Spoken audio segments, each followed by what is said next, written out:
এত অল্প বয়সে পুলিশ হলে কিভাবে? বাবা বলেছে মামার জোর থাকলে নাকি সবই সম্ভব। আমার মামাও তো পুলিশ। তোমার হাতে তো হ্যান্ডকাফ, কারে ধরবে বলতো? ওই যে ডাক্তার আঙ্কেল ইনজেকশন দেয়, তার জন্যই অপেক্ষা করছি। থানার ভেতরে তোমাকে দেখে সবাই অবাক, এখানে কি করছো? অবাক হবেন না, আমি এই থানার নতুন ওসি, সব আমার কন্ট্রোলে। অপরাধীরা কি তোমাকে ভয় পায়? ভয় তো পায়, ওই আমার কান্নার শব্দ শুনলে বড় বড় ডাকাতও সব স্বীকার করে ফেলে। আপনার ইনফরমার নেটওয়ার্ক নিশ্চয়ই খুব শক্তিশালী। অবশ্যই, পাড়ার সব বেড়াল আর কুকুর আমার ইনফরমার। এক প্যাকেট বিস্কুটের বদলে ওরা সব খবর এনে দেয়।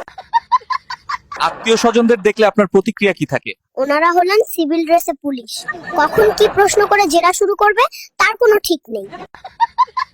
আপনাদের পরিবারে ক্ষমতার কাঠামোটা কেমন? মা হলেন স্বরাষ্ট্রমন্ত্রী আর বাবা অর্থমন্ত্রী, কিন্তু সব ফাইল দিন শেষে স্বরাষ্ট্রমন্ত্রীর টেবিলেই যায়। আপনার বিচার ব্যবস্থা কেমন? আহা, বাবা হলেন হাইকোর্ট, মা সুপ্রিম কোর্ট, মায়ের কথাই ফাইনাল।